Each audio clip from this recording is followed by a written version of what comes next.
Bismillahirrahmanirrahim. Assalamualaikum warahmatullahi wabarakatuh. Alhamdulillahi rabbil alamin. Hamdan katsiran tayyiban mubarakan fihi kama yuhibbu rabbuna wa yarda. Salatu wassalam ala nabiyyina Muhammadin wa ala alihi wa sahbihi ajma'in. Amma ba'd. Para bapak, para ibu, para mas-mas, mbak-mbak, juga anak-anakku yang semoga senantiasa dirahmati oleh Allah Subhanahu wa taala. Pripun kabar Bapak? Alhamdulillah sehat. Mas Anggoro sehat, Mas. Sehat. Mas Fikri sehat, Mas. Tapi kok maskeran lagi pilek, Mas. Sama. Oke, Bapak Ibu, ikhwan akhwat sekalian, jaga kesehatan kita. Ini lagi musim batuk pilek. Batuk pileknya lama sembuhnya. Jaga kesehatan, banyak minum madu, olahraga yang cukup, istirahat yang cukup. Ya, semoga Allah Ta'ala memberikan kesehatan buat kita semua. Amin. Kita lanjutkan pelajaran dari kitab Syarah Tajridut Tauhid Al-Mufid karya Syekh Shalih Fauzan, dan kitab Tajridut Tauhid karya Al-Imam Al-Maqrizi rahimahullah ta'ala. Kemarin sudah kita bacakan sedikit tentang biografi dari Al-Maqrizi rahimahullah ta'ala, yang mana beliau adalah seorang ulama bermadzhab Syafi'i, yang beliau juga tegas mendakwahkan akidah Ahlus Sunnah wal Jamaah. Dan tidak hanya beliau yang demikian, masih banyak sekali ulama Syafi'iyah yang tegas mendakwahkan akidah Ahlussunnah wal Jamaah.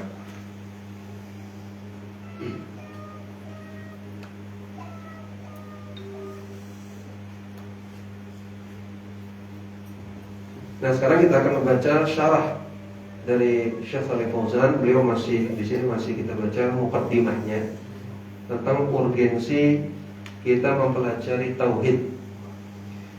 Di sini beliau mengatakan, "Wa Rasul sallallahu alaihi wasallam lama ba'atha Mu'adhan ila al-Yaman." Rasulullah SAW ketika mengutus Mu'adh bin Jabal ke negeri Yaman, a'tahul khuttah, beliau memberikan bimbingan alladhi yasiru 'alaiha fi da'watihi, yang harus beliau pegang dalam dakwahnya. Nabi mengatakan, "Innaka taqdamu ala qaumin ahli kitabin." Wahai Mu'adz, kamu nanti akan bertemu dengan suatu kaum ahli kitab. Karena Yaman ketika itu masih sisa-sisa kekuasaan Habasyah. Ya, yang mana kerajaan Habasyah itu Yahudi dan Nasrani, namun mayoritasnya Nasrani. Ya, Yaman ketika itu masih sisa-sisa pemerintahan Habasyah, walaupun sudah agak melemah. Maka kata Nabi, wahai Mu'adz, kamu akan ke Yaman, dan Yaman itu banyak ahlul kitab, Yahudi dan Nasrani. Faliyakun awwala ma tad'uhum ilaihi ibadatullahi. Maka hendaknya yang pertama kali engkau dakwahkan adalah menyembah Allah semata. Di dalam keterangan hadisnya, ini hadis sahih riwayat Al-Bukhari. Ila akhiril hadis, sampai seterusnya hadisnya panjang ya. Namun perhatikan di sini Nabi perintahkan agar memulai dakwah dengan mendakwahkan tauhid, bukan yang lain-lain. Falam ya'murhu ayyad'uahum ila sholati awalan. Bahkan Nabi tidak memerintahkan Mu'adz untuk mendakwahkan tentang sholat dulu, aw ila zakati aw ila shiyam, atau tentang zakat atau tentang puasa. Bal amarahu ayyad'uahum awalan ila tauhid. Namun beliau diperintahkan untuk berdakwah pertama kali tentang tauhid. Fa idza aqarru bi tauhid amarahum bis shalah wa baqiyatis salat wa baqiyatul ibadah. Kalau mereka mau bertauhid, tauhidnya sudah benar, baru mereka diperintahkan untuk sholat dan juga ibadah-ibadah yang lain. Lianna sholata wa sa'iral ibadati la tasihhu idza lam yakun hunaka aqidatun shahihah. Kenapa kok demikian? Kenapa kok yang pertama tauhid? Karena sholat dan ibadah-ibadah yang lain tidak sah kalau tidak disertai akidah yang benar. Itu benar alihal ibadah. Yang akidah yang benar ini adalah fondasi dari ibadah-ibadah semuanya. Bahiyal asas. Maka akidah yang benar adalah asas, adalah fondasi. Ya. Perhatikan di sini beliau mensyarah agak berpindah istilah. Tadi awalnya tauhid, tapi sekarang bicaranya akidah. Apa bedanya akidah dengan tauhid? Ada yang tahu? Ya, Mas Fikri tahu? Bedanya akidah dengan tauhid? Mas Anggara tahu? Belum. Akidah lebih umum daripada tauhid. Akidah adalah semua yang wajib untuk diyakini dari Al-Quran dan As-Sunnah. Itu namanya akidah. Semua yang wajib diyakini dari Al-Quran dan As-Sunnah itu namanya akidah. Yang mana kalau diringkas, akidah itu tidak lepas dari rukun iman. Kalau diringkas, akidah itu tidak lepas dari rukun iman yang 6. Semua yang terkait dengan rukun iman yang 6 maka itu akidah. Mengimani hari akhir itu akidah, tapi bukan tauhid itu. Pembahasan tentang mengimani adanya kiamat itu akidah, tapi itu bukan tauhid. Mengimani adanya takdir itu akidah, tapi bukan tauhid. Nah, tauhid itu akidah poin 1. Mengimani Allah Subhanahu wa taala itu tauhid. Mengimani keesaan Allah Subhanahu wa taala, mengimani wujudullah Subhanahu wa taala itu tauhid. Maka tauhid bagian dari akidah. Tauhid artinya mengesahkan. Tauhid dari kata-kata wahada yuwahidu, yang artinya menjadikan sesuatu satu saja, mengesahkan. Maka akidah lebih umum daripada tauhid. Nah, yang menjadi asas itu akidah, tidak hanya tauhid. Ya, tauhid termasuk, tapi lebih umum lagi akidah. Artinya apa? Kalau ada orang sholat, puasa, zakat, nutup aurat, sedekah, tapi dia tidak mengimani adanya hari kiamat, maka tidak sah semua ibadahnya.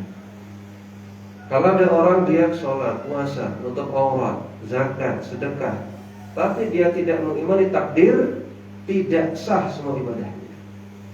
Orang sholat, puasa, zakat, sedekah, nutup aurat, tapi tidak mengimani Al-Quran, salah satu rukun iman, maka tidak sah ibadahnya. Maka orang supaya sah ibadahnya harus benar akidahnya. Walidzalika sara ad-du'atu al-muslimun min hadhihi ummati ala hadha al-minhaj nabawi. Oleh karena itulah para dai-dai yang lurus dari umat ini, mereka mengikuti metode Rasulullah, minhajun nabawi, metode Nabi dalam dakwah. Karena awwala ma yabda'una bi da'wati tauhid. Para dai-dai yang lurus, para ulama terdahulu, mereka memulai dakwah dengan tauhid.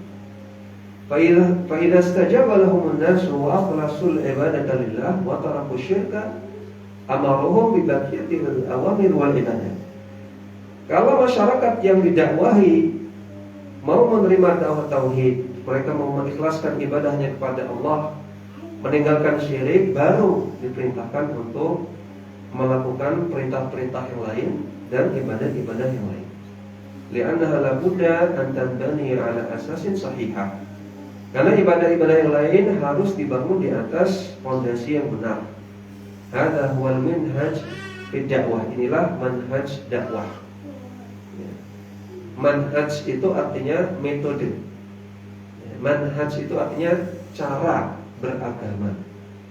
Jangan sampai disalahpahami. Manhaj itu bukan kelompok. Manhaj salah berarti kelompok salah, bukan. Ini salah kaprah. Manhaj salah berarti sekte salah, bukan. Manhaj itu bukan sekte, bukan paguyuban, bukan komunitas. Nggak ada itu kata-kata manhaj artinya paguyuban, komunitas. Manhaj dari kata-kata nahaja, artinya berjalan. Maka manhaj itu cara berjalan, cara menjalani sesuatu, artinya metode. Manhaj dalam istilah syariah artinya metode beragama. Manhaj dakwah artinya metode beragama dalam berdakwah. Nah, kalau berdakwah pakai mikrofon, berdakwah pakai internet, berdakwah pakai handphone, itu bukan manhaj dakwah, itu namanya sarana dakwah. Jadi dibedakan, ya. Jangan sampai nanti ada anggapan, wah berarti nggak boleh dakwah pakai handphone, internet, karena Nabi nggak pernah pakai. Bukan, itu bukan manhaj. Yang harus kita ikuti adalah manhaj Nabi dalam berdakwah.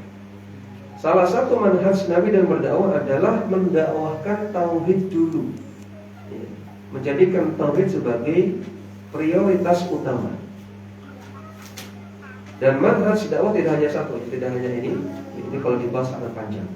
Tapi salah satunya adalah memprioritaskan dakwah tauhid.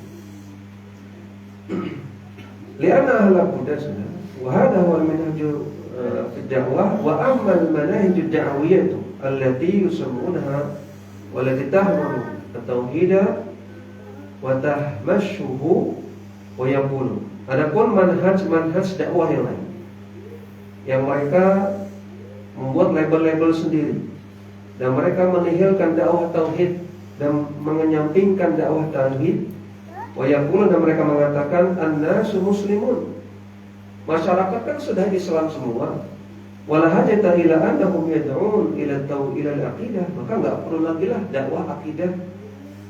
Ya, sebagai orang seperti ini yang mengatakan kan kebanyakan orang Indonesia sudah muslim, 80%, atau 70 sampai 80% muslim dari 200 juta penduduk, bahkan populasi muslim terbesar di dunia ya Indonesia.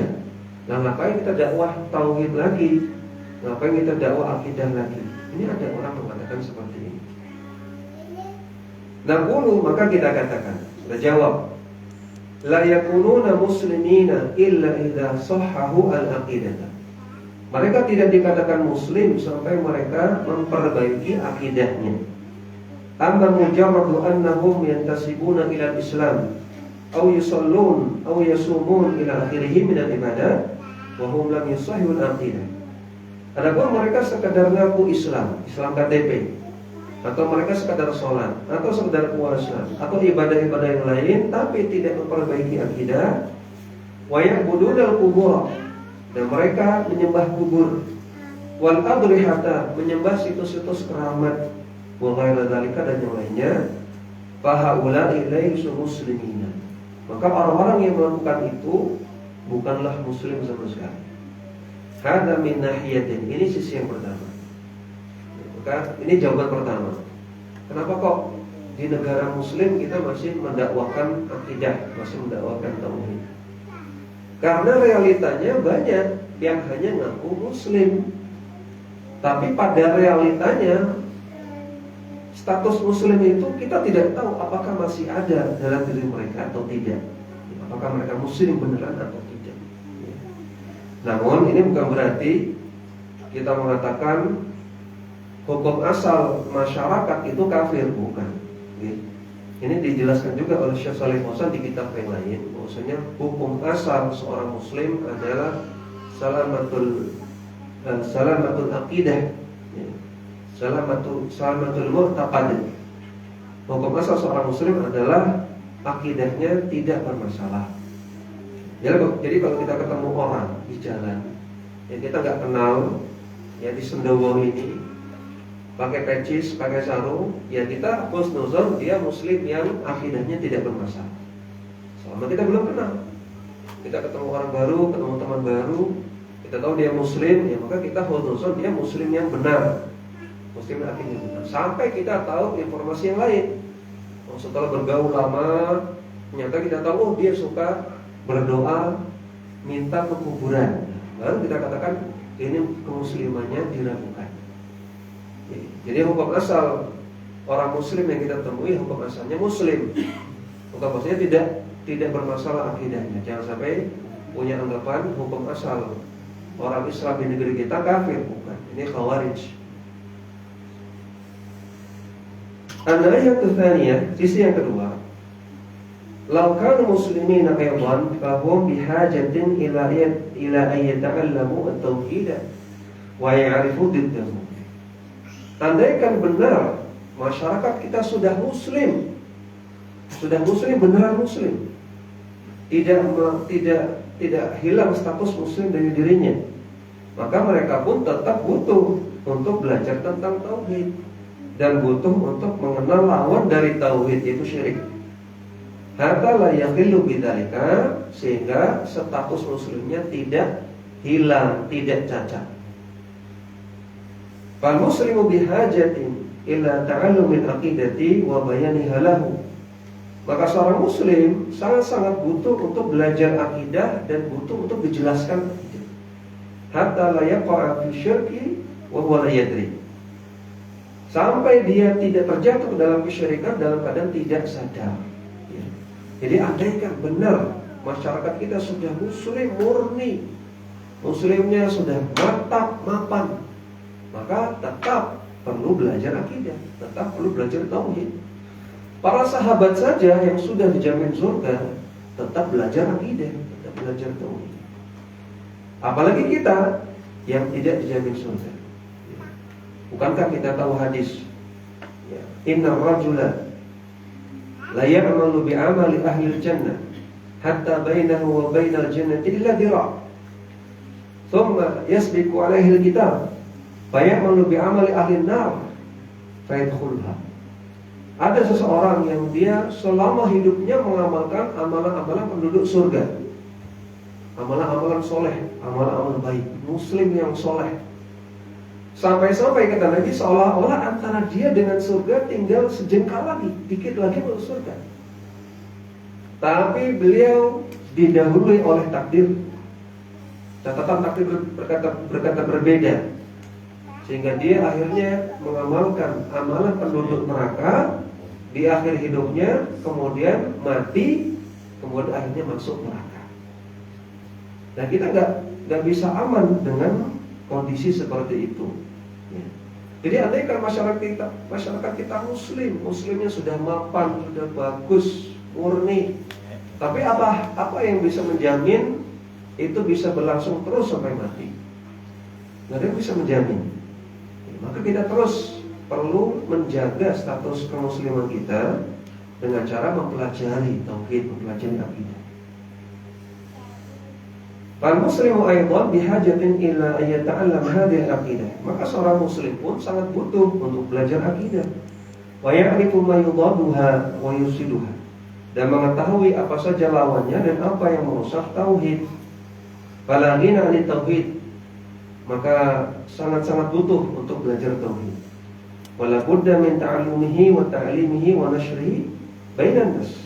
Maka harus belajar tauhid dan mengajarkannya dan menyebarkannya di tengah manusia. Wa yakuna huwa asasud da'wati ila Allah azza wa jalla. Dan wajib menjadikan tauhid sebagai asas, sebagai fondasi dalam dakwah kepada Allah Subhanahu wa taala. Ya. Maka perhatikan ya. Tauhid adalah asas, adalah fondasi. Ini bukan berarti, ini jangan disalahpahami, berarti kalau kita kajian dimanapun sesi pertama harus bahas tauhid, bukan itu. Ya, ujuk-ujuk datang ke Kulon Progo, ustadz baru, nggak kenal nggak apa, tahu-tahu buka kajian kitab tauhid. Maka ini kurang tepat. Ya. Ujuk-ujuk datang guru TPA, anak-anak belum bisa baca Quran, belum belajar Iqra, ya tahu-tahu diajari kitab Tajridut Tauhid. Ini kurang tepat. Jadi kalau sesi pertama dakwah atau ceramah silakan. Apa yang paling maslahat buat masyarakat di sana. Tapi tujuan utamanya tetap menyampaikan tauhid. Tujuan utamanya tetap menyampaikan tauhid, walaupun materinya misalnya tentang tajwid, tentang tahsin, tentang belajar Al-Quran. Tapi jangan lupa, intinya ingin menyampaikan tauhid. Walaupun materinya tentang misalnya tentang sedekah, walaupun materinya tentang doa. Seperti yang dilakukan oleh Syekh Al-Qur'awi rahimahullahu ta'ala. Beliau datang dakwah ke sebuah desa yang penuh dengan kesyirikan, menyembah kubur, menyembah pohon keramat, batu keramat. Kalau andaikan Syekh Al-Qur'awi ujuk-ujuk datang, jangan nyembah kuburan, ini syirik. Jangan nyembah pohon keramat, ini syirik, masuk neraka. Ya langsung diusir. Andaikan seperti itu. Nah, tapi beliau tidak demikian. Beliau datang ke desa tersebut, kemudian beliau aktif di masjid. Yang beliau lakukan pertama adalah mengajarkan anak-anak di sana baca Quran. Mengajarkan baca Quran. Tidak bahas tauhid syirik dulu ke masyarakat. Nah, tapi anak-anak sambil diajarkan Quran, sambil disampaikan mana-mana tauhid. Karena kan Al-Quran isinya tauhid semua. Kita baca Al-Fatihah saja sudah tauhid. Alhamdulillahirabbil alamin. Segala puji bagi Allah, Rabb semesta alam. Ini tauhid rububiyah. Ini tauhid. Ar-Rahmanir Rahim. Yang Maha Pengasih lagi Maha Penyayang. Ini tauhid asma wa sifat. Dan seterusnya. Sambil diajarkan Quran, sambil dimasukkan materi-materi tentang tauhid. Sampai anak-anak itu berkembang pesat. Diajarkan Quran, pintar baca Qurannya, kemudian akhlaknya bertambah bagus, fikihnya juga tambah paham, tauhidnya juga. Akhirnya para orang tua di sana kagum. Ini kok anak-anak saya jadi berubah di sini. Sejak ngaji sama Syekh itu, Syekh Al-Qur'awi ini berubah. Tambah sayang sama orang tua, tambah bakti, tambah santun, semangat ibadah, wah hafal Quran. Akhirnya orang tuanya juga ikut ngaji. Akhirnya sedikit demi sedikit mereka paham tauhid, sedikit demi sedikit mereka meninggalkan kesyirikan. Tanpa harus dikatakan ini syirik, kamu kafir. Tanpa harus dikatakan demikian. Nah, jadi bukan berarti sesi pertama ketika datang ceramah harus bahas tauhid, bukan itu. Tapi hendaknya tauhid menjadi prioritas utama. Amma idza tarakna an-nas ala aqaidihim wa khurafatihim wa syirkiyatihim wa naqul. Adapun kalau kita biarkan orang-orang memiliki akidahnya masing-masing, khurafatnya masing-masing dan kesyirikannya masing-masing, dan kita katakan ma'adzalikahum muslimun.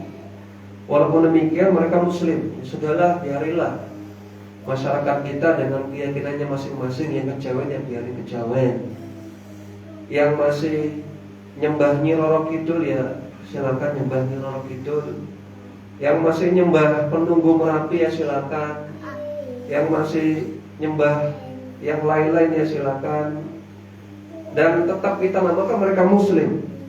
Bahada minal ghishrin nas, maka ini termasuk tipu daya pada manusia. Ya kalau ada ustaz paham, maksudnya masyarakat banyak yang nyembah kuburan, nyembah pohon keramat, nyembah Nyi Roro Kidul, nyembah penunggu Merapi dan lain-lain, tapi tetap dikatakan muslim. Maka ustaz ini memperdaya manusia. Dia bohong, dia tidak jujur dakwahnya, dia menyembunyikan ilmu. Wala tajuzu al-mudarah fi hada, enggak boleh bersikap lembek dalam masalah ini. Wala yajuzu al-mudahana fi hada wa irda'in nas, dan enggak boleh bersikap mudahana, melemah dalam masalah ini dan mencari ridha manusia. Ya, supaya disenangi orang, maka rela mengatakan enggak apa-apa nyembah kuburan, yang penting niatnya bagus demi mencari ridha orang. Enggak apa-apa nyembah pohon keramat, yang penting enggak ganggu orang. Ini enggak benar, ya.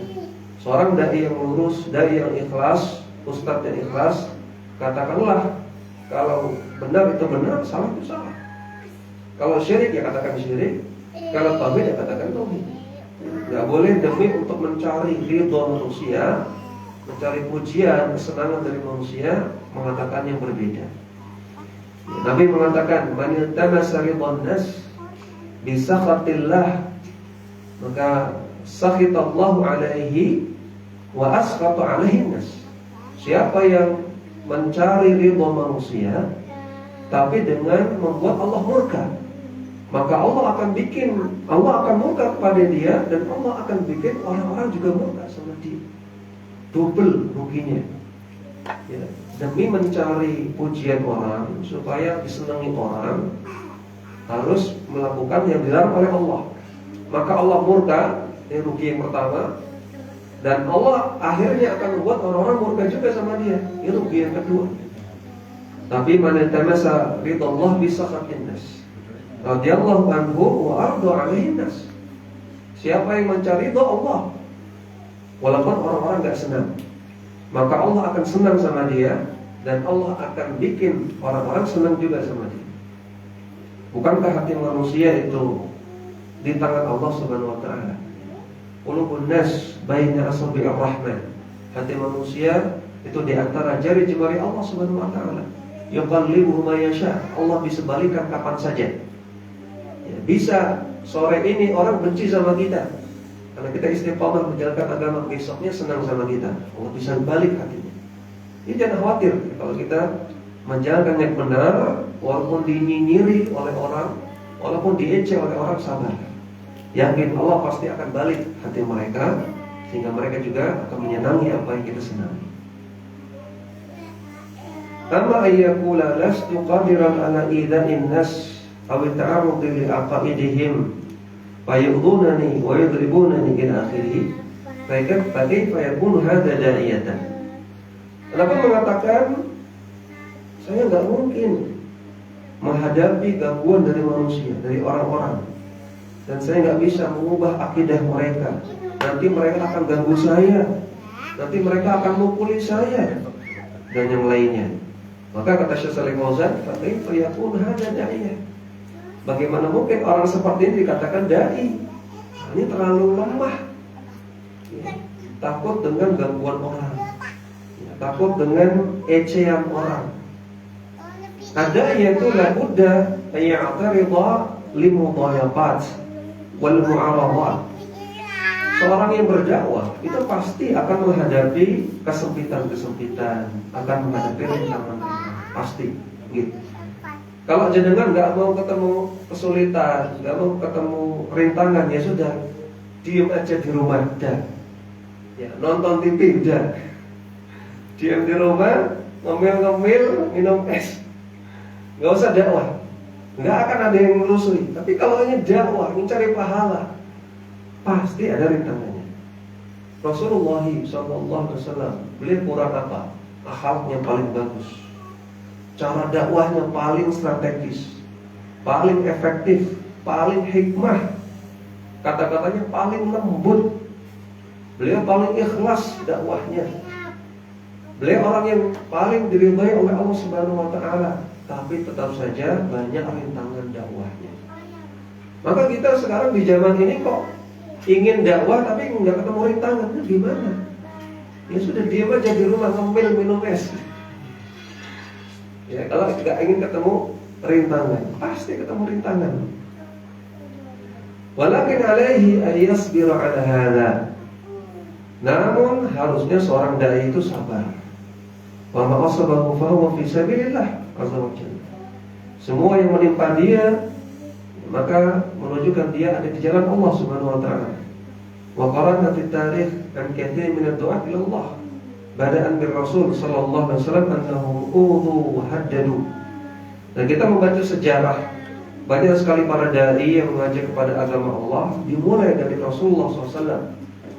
Mereka diganggu, mereka diancam, wa dhayaqahumun nas, dan mereka dipersempit ruang geraknya oleh manusia, walakinnahum sabarun, mereka bersabar. Wa fi nihayati sarat al-aqibatu lahum, dan di akhirnya kemenangan milik mereka. Allah Ta'ala katakan wal aqibatu lil muttaqin. Kemenangan itu bagi orang-orang yang bertakwa. Ya, surat Al-A'raf 128. Wa hadha yanbaghi an yu'rafa wa yu'lam. Ini perkara yang harusnya dipahami dan dipahami. Li'anna al-an hunaka man yazhadu fi tauhid wa aqidati tauhid. Karena di zaman sekarang banyak orang yang tidak mau bahas tauhid dan enggak mau bahas akidah. Wa yaqulu, mereka mengatakan antum Tattahimunan nas, kalian ini kok nuduh-nuduh orang, kalian ini kok sok-sok ngoreksi orang, kalian kok masa paling benar sendiri. Ya kan tuduhan-tuduhannya seperti itu.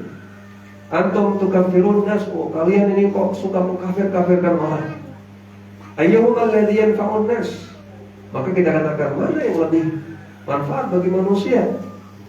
Man yubayyinu lahum aqidatahum wa yansahu lahum aw alladhi yujamiluhum wa yughishuhum yudahinuhum. Mana lebih manfaat? Kita jelaskan akidah kepada masyarakat dan kita kasih nasihat kepada mereka, ataukah kita bermanis muka di depan masyarakat dan memperdaya mereka bahwasanya nggak apa-apa, syirik itu nggak apa-apa, nyembah kuburan nggak apa-apa. Mana yang lebih manfaat? Kita kasih tahu atau kita biarkan? Mana yang lebih manfaat kira-kira? Manfaat buat mereka, buat umat, bukan buat kita. Kalau buat kita ya mungkin kalau kita ngajak untuk bertauhid, kita akan dapat gangguan.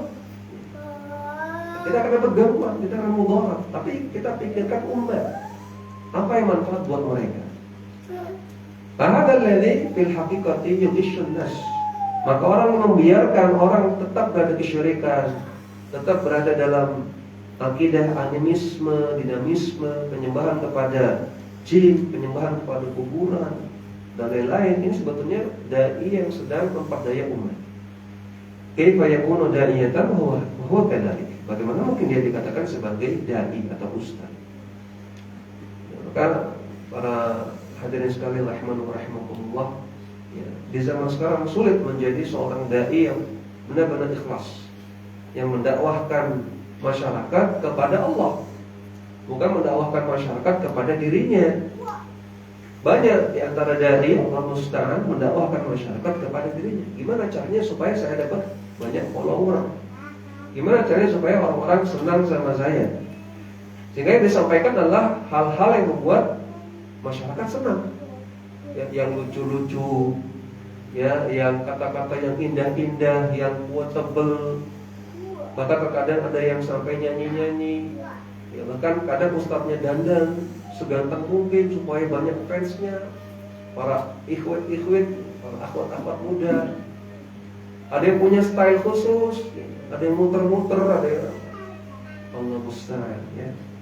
Mereka sedang mengajak umat kepada diri mereka. Karena mereka tahu kalau mereka mengajak umat kepada agama Allah, pasti akan ada yang membenci, ada yang tidak suka. Kalau kita katakan ini haram, ini beda, ini kufur, pasti ada yang tidak suka. Ini wajib, harus tutup aurat, pasti banyak yang tidak suka. Maka mereka nggak mau dakwahkan itu, mereka dakwahkan yang netral-netral saja. Ayo sedekah, ayo nabung, ayo sholawat, ayo zikir. Pada hakikatnya mereka sedang mengajak kepada diri mereka sendiri. Fayajibu tanabbuh li hadzal amri wa hadza ad-dasisati allati dassaha 'alaina al-a'da. Maka wajib untuk memberikan perhatian besar kepada perkara ini dan memperhatikan selipan-selipan atau bisikan-bisikan yang diselipkan oleh musuh-musuh Islam dalam hal ini. Yuriduna tadhwibal aqidati. Mereka ingin merusak akidah umat Islam. Wa yakfa anal insan yaqul ana muslim. Menurut mereka cukup seseorang mengaku saya muslim. Al-Islamu asasuhu al-aqidah. Padahal Islam itu pondasinya adalah aqidah. Mayakunu musliman illa idza kana al-aqidatu sahihah. Mereka tidak dikatakan muslim kecuali punya akidah yang benar. Man shahat aqidatuhu fa huwa muslimun. Siapa yang akidahnya benar maka dia muslim. Wa in sadara minhu ba'd dzunub, walaupun dia punya dosa. Maka ini pentingnya akidah. Walaupun orang punya dosa, yang penting akidahnya benar, maka status muslimnya masih ada. Perhatikan, syarat masuk surga adalah tauhid. Syarat masuk surga adalah tauhid. Tapi syarat masuk surga tanpa hisab, tanpa adab, tanpa mampir ke neraka adalah tahqiqut tauhid. Ini rumusnya, ini kaidahnya. Syarat masuk surga adalah tauhid. Yang penting orang punya tauhid, walaupun dia bawa dosa ketika mati, dosanya banyak. Yang suka bohong, dia suka gibah, suka marah sama suaminya, marah sama anaknya, ya, suka mencurangi timbangan. Tapi selama dia punya tauhid, pasti akan masuk surga. Walaupun mungkin mampir ke neraka dulu, mungkin tidak. Tahtal masyiah namanya. Kalau orang punya tauhid tapi dia punya dosa juga, maka mungkin masuk neraka, mungkin masuk surga. Tergantung kehendak Allah Subhanahu wa taala. Tapi syarat masuk surga tanpa hisab, tanpa adab, tanpa mampir neraka adalah tahqiqut tauhid. Mewujudkan tauhid sebenar-benarnya. Yang namanya mewujudkan tauhid artinya tidak bermaksiat. Segera bertobat ketika maksiat, memperbanyak amal soleh, namanya tahqiqut tauhid. Selain dia bertauhid, tidak melakukan syirik, juga beramal soleh, bertaubat, menjalankan yang sunnah-sunnah. Ini syarat bisa masuk surga tanpa hisab, tanpa adab. Nah, orang yang punya tauhid, walaupun dia punya dosa, pasti dijamin masuk surga. Banyak pentingnya tauhid. Wa ba'dul khataya, walaupun dia punya beberapa kesalahan, bahwa muslim, maka selama dia punya tauhid dia muslim. Walakin idza lam yakun indahu aqidatun fahada walau shalla al-laila wan nahara wa shamat jahra wa tasaddaqa bil amwal. Adapun kalau orang yang tidak punya akidah yang benar, walaupun dia sholat malam, sholat duha, dan dia puasa sepanjang hari, dia bersedekah, wa fa'ala ma fa'ala la yanfa'uhu dzalik, dan dia melakukan ibadah-ibadah yang lain, maka tidak ada manfaatnya. Falaysa bimuslimin, maka orangnya bukan muslim. Hatta yuhaqqiqa wa yusahhihal aqidata awwalan, sampai dia memperbaiki akidahnya dulu. Allah Ta'ala katakan, innallaha la yaghfiru an yushraka bihi wa yaghfiru ma duna dzalika liman yasha. Allah tidak mengampuni dosa syirik, namun Allah mengampuni dosa-dosa yang selain syirik bagi orang-orang yang Allah kehendaki. Surat An-Nisa ayat 48. Asyirku la yaghfirullahu liman mata alaihi. Syirik itu tidak akan Allah ampuni kalau orangnya mati membawa syirik. Nah, ini perhatikannya. Asyirku la yaghfirullahu liman mata alaihi. Syirik itu tidak diampuni oleh Allah kalau dibawa sampai mati. Tapi kalau sebelum mati bertaubat dulu, maka diampuni oleh Allah. Jadi ayat ini surat An-Nisa ayat 48 ini harus dipahami dengan benar. Bukan berarti semua orang yang melakukan kesyirikan pasti kekal di neraka, bukan. Ini maksudnya orang yang mati belum taubat dari syirik. Kalau sudah taubat, maka sudah.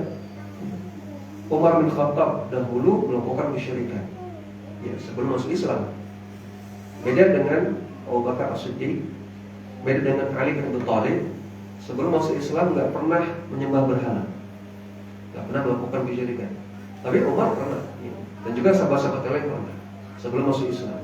Tapi ketika masuk Islam, kemudian bertaubat dan bertaubat dengan sebenar-benarnya, maka mereka malah menjadi orang-orang yang dijamin surga, walaupun dulu pernah melakukan kesyirikan. Nah, jadi orang yang tidak diampuni oleh Allah karena syirik adalah orang yang mati dalam keadaan bawa dosa syirik. Nah, ayat ini diposisikan oleh para ulama, bagaimana kalau syirik asghar? Innallaha la yaghfiru an yushraka bihi. Allah tidak mengampuni dosa syirik. Gimana kalau syirik asghar? Syirik ada dua, syirik akbar, syirik asghar. Syirik akbar itu membuat orang yang keluar dari Islam. Syirik asghar tidak. Syirik asghar seperti misalnya riya, sholat karena ingin dipuji, riya. Contoh syirik asghar adalah bersumpah atas nama selain Allah, mengatakan demi Rasulullah saya bersumpah. Itu syirik asghar. Syirik asghar contohnya mengatakan kalau bukan karena kamu saya tidak selamat. Syirik asghar contohnya beramal ibadah demi mencari dunia.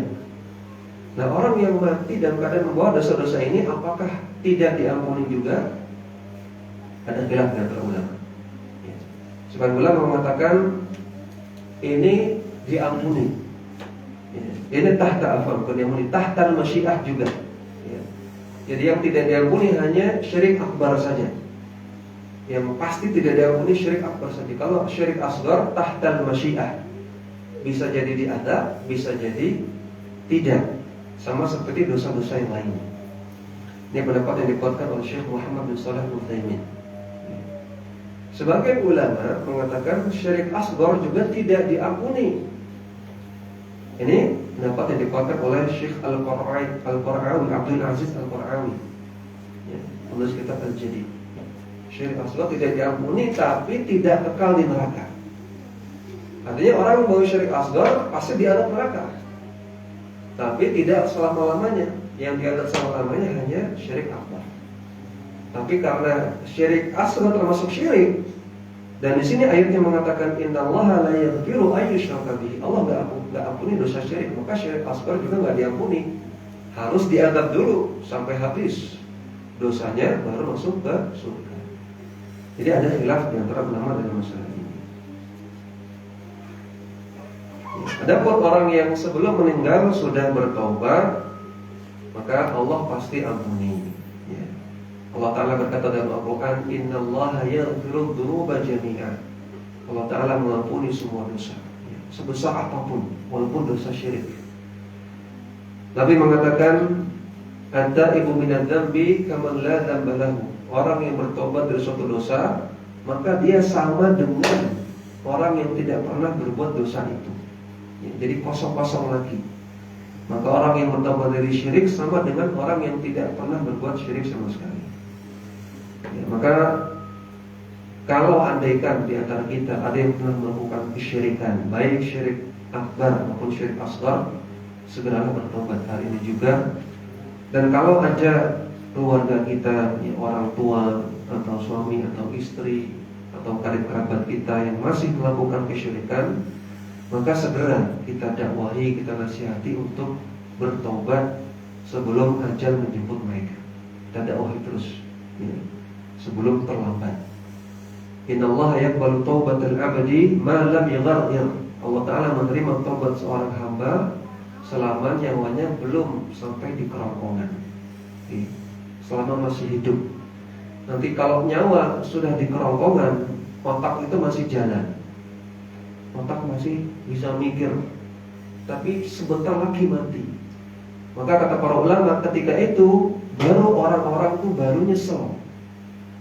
Dan itulah saat-saat yang menyedihkan pertama kali. Itulah kepedihan pertama kali sebelum kepedihan selanjutnya di alam kubur, di akhirat. Kepedihan pertama kali adalah ketika nyawa sudah sampai sini baru nyesel kita. Aduh, mau mati. Saya belum sempat taubat. Aduh, mau mati. Saya belum sempat meninggalkan kesyirikan. Saya belum belajar tauhid. Itu sakitnya tuh di sini, Pak. Jadi daripada seperti itu, ayo kita segera bertobat dan juga kita dakwahi karib kerabat kita, orang-orang yang kita sayangi untuk segera bertobat dari kesyirikan. Sudah isya nih. Ya, ini yang bisa kita sampaikan pada kesempatan kali ini, mudah-mudahan bermanfaat. Dan semoga Allah Ta'ala memberikan kita keistiqomahan untuk terus bisa beribadah dan bertauhid kepada Allah Subhanahu Wa Ta'ala sampai ajal menjemput kita. Amin ya rabbal alamin. Saya cukupkan. Wassalamualaikum warahmatullahi wabarakatuh. Wa akhiru da'wana alhamdulillahi rabbil alamin. Subhanakallahumma wa bihamdika asyhadu an la ilaha illa anta astaghfiruka wa atubu ilaik. Assalamualaikum warahmatullahi wabarakatuh.